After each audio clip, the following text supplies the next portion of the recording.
tuned to KTS and welcome to our episode today of the Entrepreneurial Spark program. My name is Regina Kinyo-Lando and with me is one of our resident panelists, Mr. David Sergon, a lecturer of entrepreneurship, Moi University.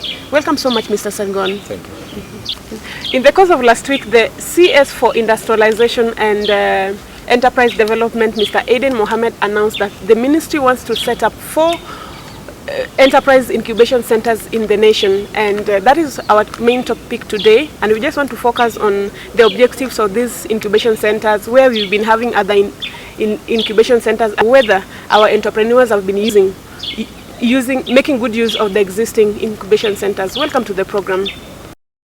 Mr. Sergon, what is an enterprise incubation centers, and is it a new phenomenon in Kenya? Thank you, Regina. And Enterprise Incubation Center is not a new phenomenon in Kenya, but I'll come to that later on. By definition, it's actually a facility that helps support new ventures or startups to survive. Remember, historically, survival rate for SMEs at certain level is actually very low. Studies indicate that about 80% of startups don't really survive the third pathway. And therefore, when you're setting up an incubation center, the main intention is to ensure that you really provide an environment that will make these startups survive. Remember, when a startup is setting up, it is usually faced with a lot of problems. One, maybe you'll find that the entrepreneur is not prepared. He lacks the requisite experience to run the business. He lacks management skills. He's not really aware about the market. He has no networks maybe on how to sell the products from once they're out of the system, and many other issues like legal issues and the rest. So you'll find that entrepreneurs who are starting up a business tend to really grope in the dark when they're starting the business. And so when you are setting up an enterprise incubation center, the intention is really to facilitate that environment to ensure that some of these startups which are likely to fail actually scale up and move to the next level. Okay. And whether this thing has been in Kenya or not, I think the history of incubation centers goes back to post-independence, way back in 1966-67 thereabout, when the Kenyan government came up with the Kenya Industrial Estates as a subsidiary of the ICDC. And the intention of KIE was really to enable what we call indigenous SMEs to survive and take over maybe from the colonial farms which left the country. And it was meant to really take care of the local resources, local opportunities which are available. And so it has been there from 1967. We're talking about almost 50 years down the line.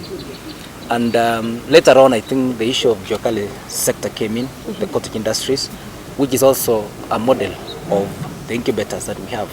Because if you go to most towns, you'll find that we have what we call Juakali sheds, where people are housed and therefore they're given some space, which is actually a physical infrastructure, so to speak, to run their businesses. Okay. So we've had this. The only thing perhaps maybe is that its feasibility is a bit easy, so to speak. So we need to really perhaps see ways in which entrepreneurs will be aware.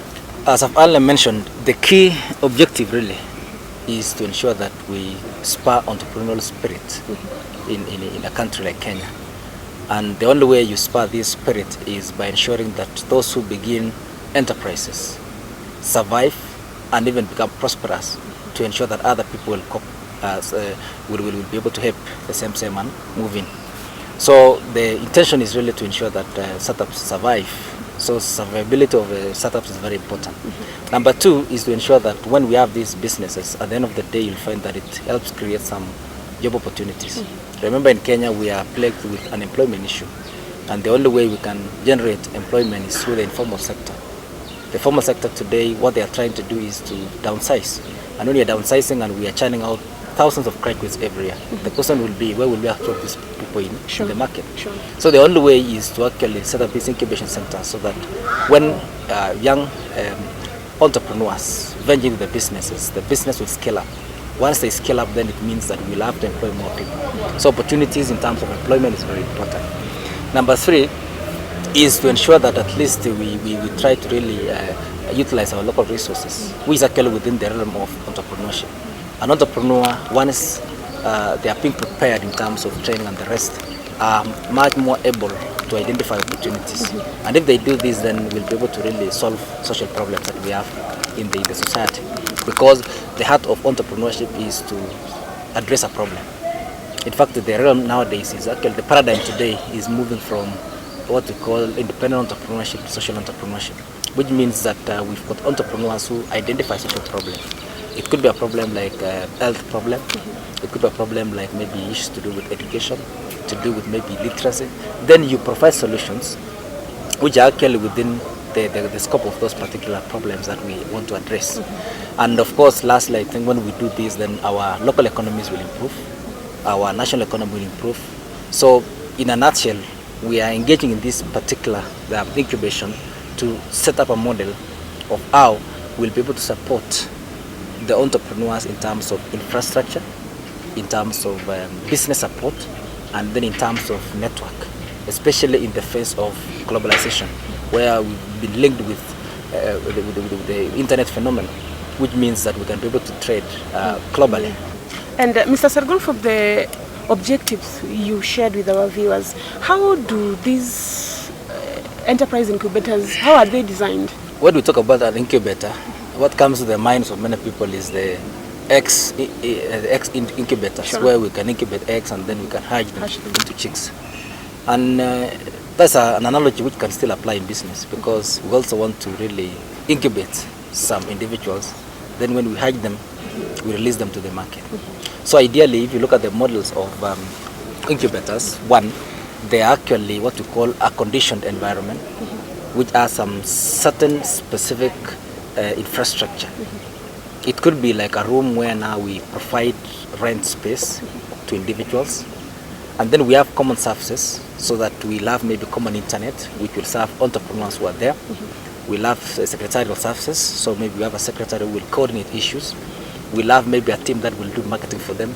We'll have maybe a team of experts who will train them on issues to do with maybe business planning, marketing plans, network strategies, and so on and so forth. So it's actually a one-stop shop for entrepreneurs. Now, with regard to the time frame, at times we may not really have maybe standard time cast on stone on when should this thing, how long this thing should take. In most cases, you'll find it could be 3 months, it could be 6 months, it could be even up to 2 years. Even others propose that it could take up to 3 years. Period, yeah, depending on the kind of ideas we want to incubate. For example, if we are dealing with maybe a scientific idea that we want to come up with a product, it might take long because we need to have the idea, we need to prototype the idea, we need to test in the market before we launch it. But if we're dealing with a service industry where maybe I want to be trained to be an advertiser, then that may take 3 months and then I'm out of that. So depending on whether it's the service sector, manufacturing sector, or the retail sector, the timeline also varies. And so that gives us when should we really have these fellows sitting, because the model of an incubator is that we'll not retain you forever. We'll retain you for some specific period. Once we feel like you are really able to fly, then we release you. So there is graduation. And if you look at it, then we'll say as we recruit what we call incubatees. Incubatees are actually those who will be in the incubator. We don't just allow anybody to move in. There is a criterion which we use to recruit them. You must, for example, have a business plan, which is actually actionable, because not every business plan will work. So we'll have to really interrogate that business plan and see this business plan as what we call a viable idea. Then we can now take you in if that is what we can offer. And then we prepare you, we incubate you, depending on the kind of sector we are in, if it's 3 months, 6 months, 1 year. Once we are done with that, then we have exit strategies on how we'll release you in terms of maybe the kind of infrastructure we can do, what we call outplacement services, where we identify maybe some rental space somewhere, then you start paying. The idea behind this model is that we'll prepare you, and then we release you. You become independent. We allow you to be independent, not just dependent on the incubation program forever. That's actually how it is being modeled. And another issue which is also very important is that incubators can accommodate what we call resident and non-resident incubatees. Resident are those who will remain in that facility and they are being prepared. Others may be outplaced, maybe in remote regions, but they can access the services maybe through online platforms. Or we could have maybe the program officers maybe visiting such kind of facilities within their remote regions and offering the necessary support that they need. So in a nutshell, Mr. Sergon, is it right to say that in an incubator, these entrepreneurs are given a variety of ideas that will help them when they are outsourced into the society?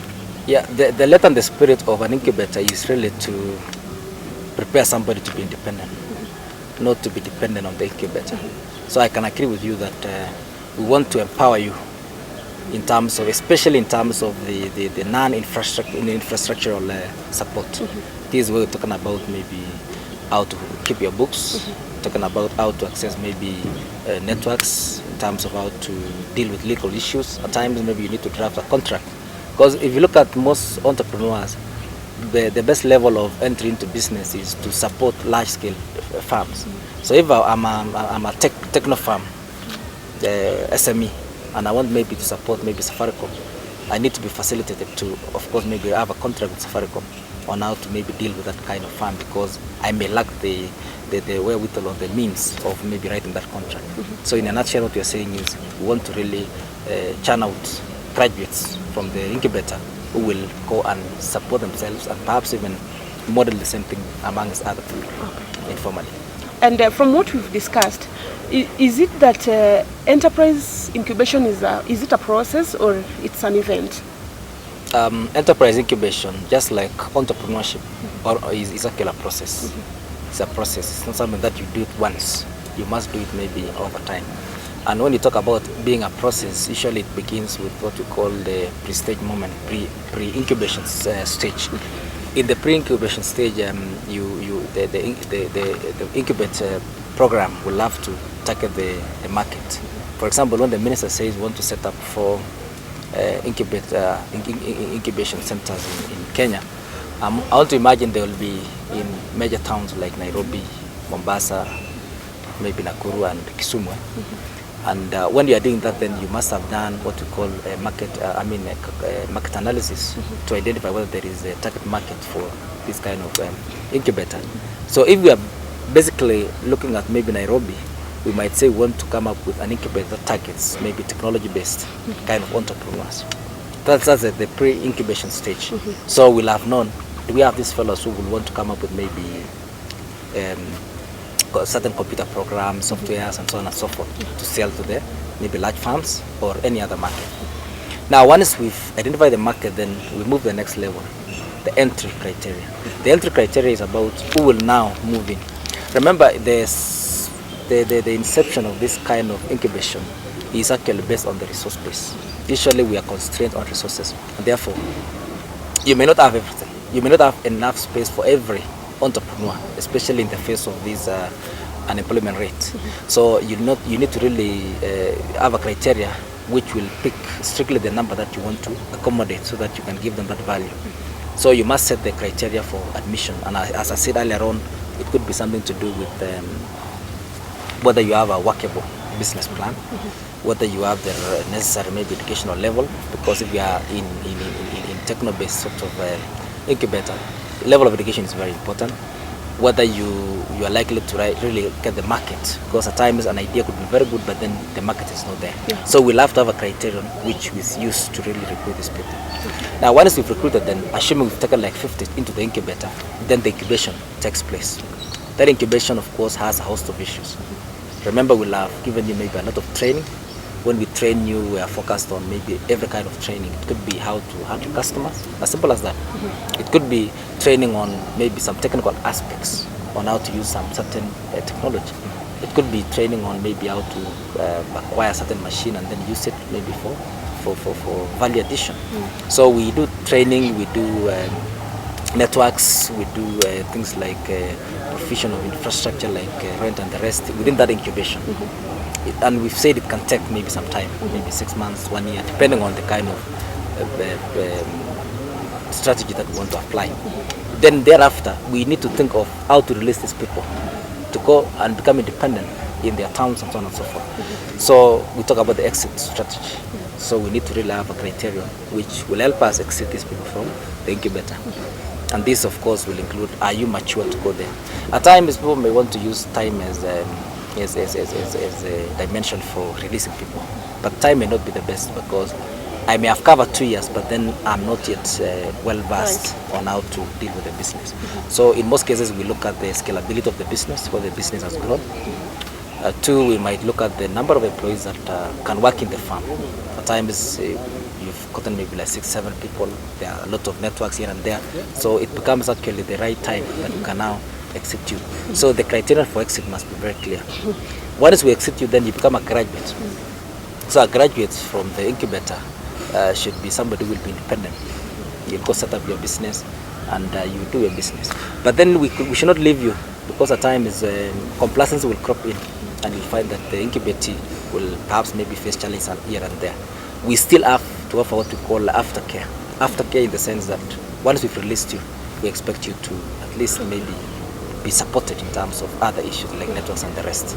So that's actually a process of the incubation. Yeah.